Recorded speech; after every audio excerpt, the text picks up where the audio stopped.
I have been thinking about this for a while now, and I am so excited and happy, that I am born at a time such as this. And I know that you too should be happy and be glad that you were born at a time such as this. You were born for this season, and your assignment was given to you for this season. But I kept wondering, how can one fulfill his assignment, God given assignment, that is, if you are not connected to the Father? There is a divine purpose and a divine assignment that you have. And of course, you know that when I talk about a divine assignment, it means that it is a God given assignment. How can you perform your assignments if you are not connected to the Father? If you are not connected to your Creator? Now, that is a point for those of you who are yet to connect to God should begin to ponder on. You know, Saul in the Bible believed so much that he was called to kill the Christians. And so when he started killing the Christians, remember he started with Stephen. That excited the people, the religious people. And so he thought, okay, this is my ministry and calling, to kill those who are against the religious practice of that time. And so he took it upon himself to go in search of Christians and annihilate them and finish them.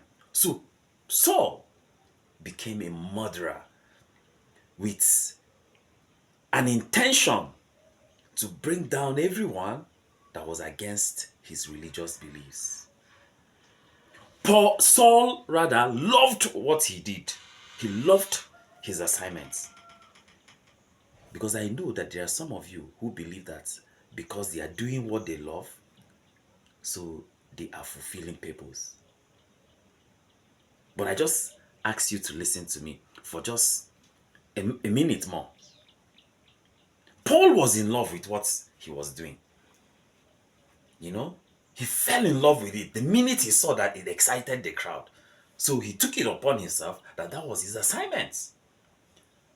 So he got a higher letter to go and kill more people, because he felt that, okay, I think I would have more of these people in so and so place. So let me go get a letter so that I can go there and exterminate them.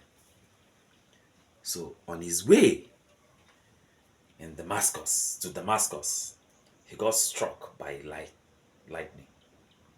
He fell off his horse, and God shines his light on his face.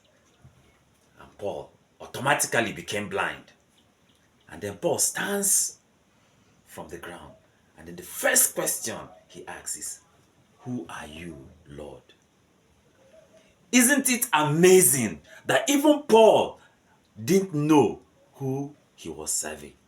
He said, "Who are you, Lord?" He knew that it must have been God that struck him off his horse.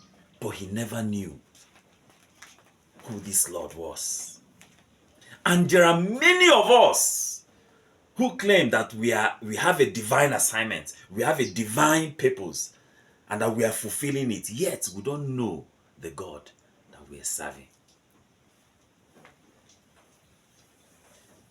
Don't be deceived that because you love what you're doing, then that means that you are connected to your divine assignment or your divine role. No!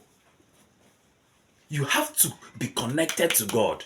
You have to know Him and know the assignment that He has assigned to you. So God now introduces Himself to Saul and then introduces him to the assignment, the divine role that he wanted him to play. And that was how Saul became Paul. You too can change today. Be connected to God. Many of us have been told that you can't pray, you don't know how to pray, so let me pray for you. Do not be deceived that anyone can pray for you. The minute Jesus hung on that cross of Calvary, the veil was torn. And the tearing of that veil was strategic.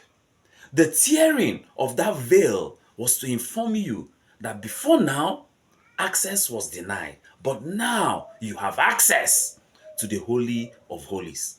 So you can come boldly and enter into his presence and petition to him directly. You've got to stop postponing. God wants you in a relationship with him. God wants you to know him because he already knows you. So what are you wasting time? Why do you keep relying on intermediates to pray for you when you can do the job yourself? The only way you can fulfill your divine assignment is when you begin to have direct communication with God. What is it that is your issue? What is it that you want to seek for in the presence of God? You can do so by yourself. That's why subsequently, in many other videos I'll be releasing, I'll be teaching you on how to pray and how to pray rightly. Jesus gave his disciples a model that they could use to pray. Because the disciples wanted to pray. They saw Jesus praying frequently. And they said, how do you do this? I mean, how do you pray? And Jesus told them, he said, do you want to pray? He said, pray like this. And he gave them a model. So you have to be connected to the Father in order to realize or to recognize your divine purpose and your divine assignment on this earth. God bless you as you make that decision to get connected to God.